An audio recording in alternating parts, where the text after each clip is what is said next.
What's up, Milwaukee Bucks fans? Tyler from West Coast Fanatics. The Bucks play the Hornets tonight, so I wanted to go through a handful of plays from the Bucks win over the Pistons on Wednesday night in overtime, playing without Damian Lillard, Ryan Rollins, and Bobby Portis, and also without Chris Middleton, obviously, but just going through a handful of plays really quick.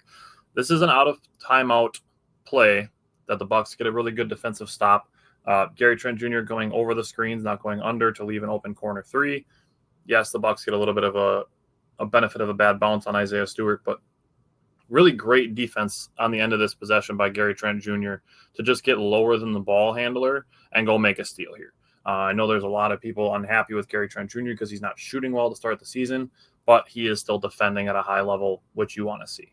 On our Wednesday show, Jake and we spent a lot of time talking about Pat Connaughton, why he still plays a lot of minutes. Pat Connaughton is still playing a lot of minutes because the coaches trust him to be in the right places on both ends of the floor. And one of the things that Jake and I haven't given Pat Connaughton enough credit for is how smart of a screener he is. I literally texted Jake about this when rewatching this game. Pat Connaughton directing traffic and then just going to flip the side of the screen just gets Giannis probably one of the easiest dunks he'll have this entire season just by understanding where his defender is going. And Cade Cunningham, in my opinion, hedges way too high on Giannis, even though he was hitting his mid-ranges in this game. But just Pat Connaughton going to flip the screen on the other side, and Tobias Harris is not going to step in front of Giannis Antetokounmpo going towards the rim. He's just not. So this is essentially a wide open lane for Giannis to get a really easy dunk.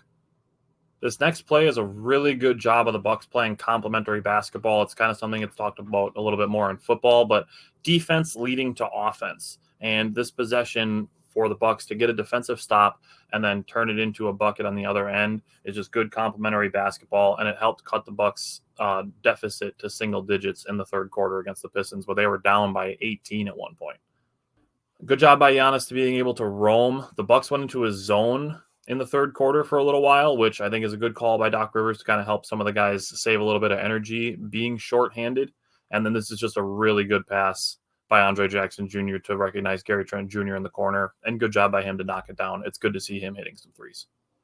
So this next play is just a regular offensive set. And I talked about this on Wednesday when we did our full breakdowns of all the games.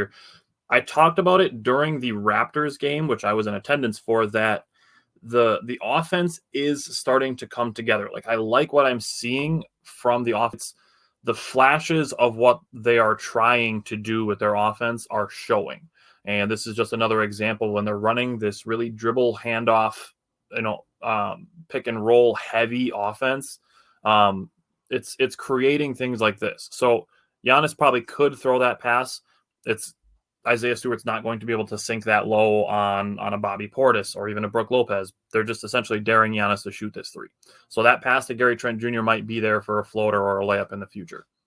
But Gary Trent Jr. gets the ball back, and because they have to run so far around the screen by Giannis, they're already in a mismatch situation.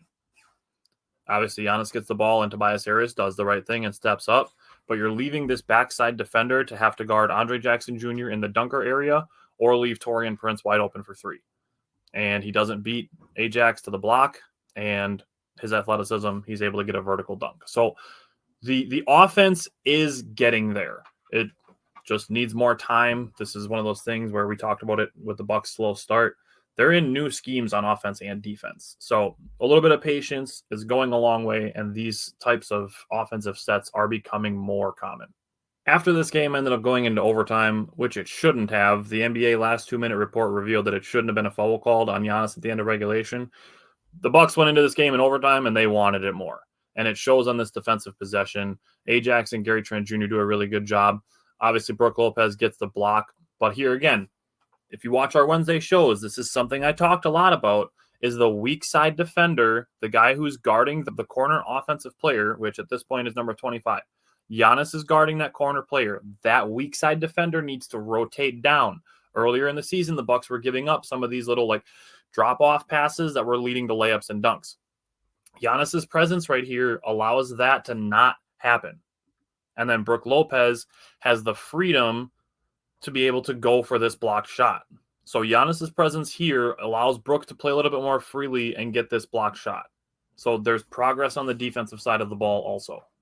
The last thing I wanted to point out is Giannis Antetokounmpo. This game is in the final seconds, and Giannis just scored his 59th point, and in front of Brandon Jennings and everybody, is still playing really tough defense on Cade Cunningham.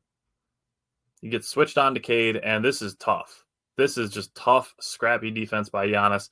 This is a guy who wants to win. All the flowers to Giannis. He had a fantastic game, both sides of the ball.